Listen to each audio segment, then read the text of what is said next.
சும்மாவே ஆடுவோம். Christmas full enjoy பண்ண. ஆமா, ஃபுல் என்ஜாய். கஷ்டம் சூப்பர்.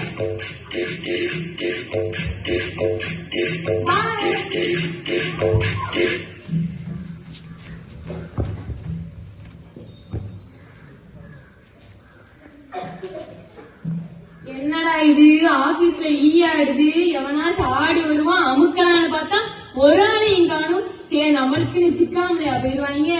வந்தாச்சு வந்தாச்சு. Good morning sir. வாங்கப்பா வாங்க. உங்களெல்லாம் ரொம்ப நேரமா எதிர்பார்த்துக்கிட்டு இருந்தேன். என்ன விஷயம்? அப்படியா?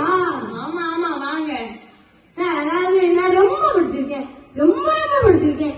ஆனா நான் படிச்சதுக்கு ஏத்த வேலை இங்க கிடைக்கல. அதனால வெளிநாட்டுல போய் நல்ல வேலை பார்த்து நிறைய சம்பாதிச்சு காடு காடு காரு பங்களா வீடுன்னு கட்டி ரொம்ப சந்தோஷமா வாழணும்னு ஆசைப்படுறேன். அதுக்கேற்ற மாதிரி ஒரு நல்ல வேலை இருந்தா சொல்லுங்க சார். அவ்வளவுதானப்பா விஷயம். வெறும் 5 லட்சம் மட்டும் கொண்டு வா, நாளைக்கே வேலையை பார்த்தலாம். 5 லட்சம் வேணுமா? என்ன 5 லட்சம்? வெறும் நாங்க 5 லட்சத்துக்கு கொடுத்தா மட்டும் டிக்கெட்ல இருந்து அங்க இருக்கிற எல்லா வழியும் நாங்களே பார்த்துக்கிறோம். கவலையே பட வேண்டாம். என்ன 5 லட்சம் இருக்கான்? சரி, கடைசி வேலைன்னு சொல்லிட்டு இவங்க நம்ம ஏமாத்திடலாம். 5 லட்சமா?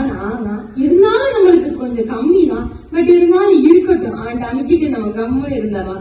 சரிப்பா, நாளைக்கு மறக்காம 5 லட்சத்தோட வந்துரு. மறக்காம வந்துடுறோம் சார். நாளைக்கு கண்டிப்பா வந்துடணும்பா. கண்டிப்பா வந்துடுறோம் சார். மறந்துடாத. மறக்க மாட்டேன் சார். சரி சார், போயிட்டாரு. சரிப்பா, போயிட்டு. என்னடா இது ஒரு ஆளுதான் வந்திருக்கு? ஐயா, நான் ஒரு ஏழை குடும்பத்துல இருந்து வந்திருக்கேன். நீங்க ஏதோ வேலை வாங்கி தருவீங்கன்னு கேள்விப்பட்டேன். அதை என் பேத்திக்கு ஒரு வேலை வாங்கி தருவீங்கன்னு வந்தேன். ஓ, அவ்வளவுதானம்மா? வாங்கி தந்துடலாம். எவ்வளவு தருவீங்க? ஐயா, என்கிட்ட பணம்லாம் இல்ல. அப்படிப்பட்ட வசதி எல்லாம் என்கிட்ட இல்ல. நீங்க தான் ஏதாவது பண்ணணும். பணம் இல்லையா? சரிம்மா, போயிட்டு வாங்க. நான் வேலை வந்தா சொல்லுதேன். நன்றியா.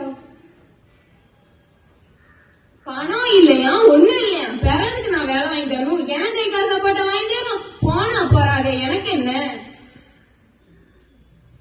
இந்த கொடுமையெல்லாம் பாருங்க சார். அவன் இவனை ஏமாறி போயிடலாம் பார்த்தான். ஆனா இவன் என்னன்னா அவனை எப்பயாச்சும் ஏமாத்திட்டு வெளிநாட்டுக்கு போயிடலாம் பார்த்தான். அந்த வயசான காலத்திலையும் அந்த பாட்டி தான் பேசி எப்பயாச்சும் படிக்க வச்சு நல்ல வேலை கிடைச்சிருன்னு நினைக்கி. ஆனா அவனுக்கு உதவி செய்யணும்னு கொஞ்சம் கூட மனசு வரல. ஒரே கூட்டும் குமாரமா தான் இருக்கு. சரி விடுமா, நான் படிச்ச இந்த உலகத்துல ஏதாவது நல்லது நடக்காமையா போயிட போது. வாமா போறோம். சரி வாங்க போறோம்.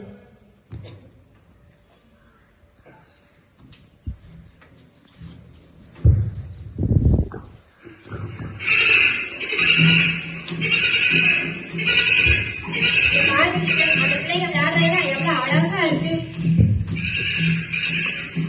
ஏ மணி, அவங்க பாரு எவ்வளவு அழகான நட்சத்திரம்.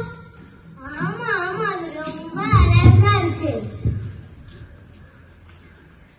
தமிழா, சண்டை போடாதீங்க. அங்க பாருங்க எவ்வளவு பெரிய நட்சத்திரம், எவ்வளவு அழகா இருக்கு. அது ஏதோ அறிகுறி காமிக்குன்னு நான் நினைக்கிறேன். வாங்க அதை போய் பார்க்கலாம். ஆமா ஆமா, அந்த இடையர்கள் சொல்றது சரிதான்.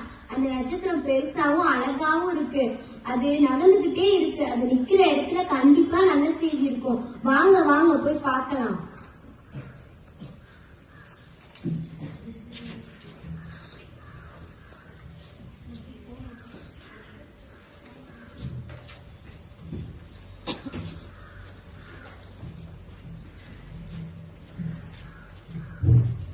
என்ன பாப்பா, கிறிஸ்துமஸ் கொண்டாடுறியா? இப்படி தனியா வந்து உட்கார்ந்துருக்க?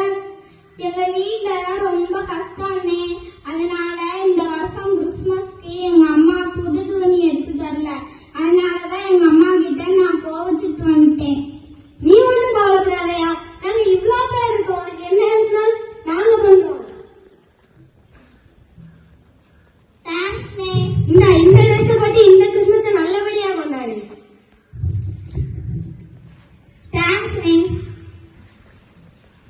நீ ஒன்னும் கவலைப்படாத பாப்பா, உனக்காண்டி நாங்க இத்தனை பேர் இருக்கோம். தேங்க்ஸ் அக்கா.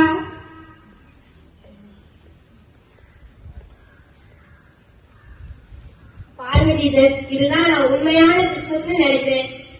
மனிதரெல்லாம் கீழ்ப்படிதல் ஏமாற்றம். இதனால அவங்க சந்தோஷத்தை அவங்களே தொலைச்சிட்டு இருளான வாழ்க்கையில வாழ்ந்துட்டு இருக்காங்க.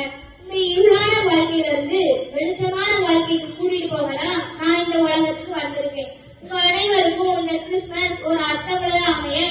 சிஸ்டர். நீங்க உங்ககிட்ட இருக்கிறத மத்தவங்களுக்கு கொஞ்சம் ஹெல்ப் பண்ணணும். அனைவருக்கும்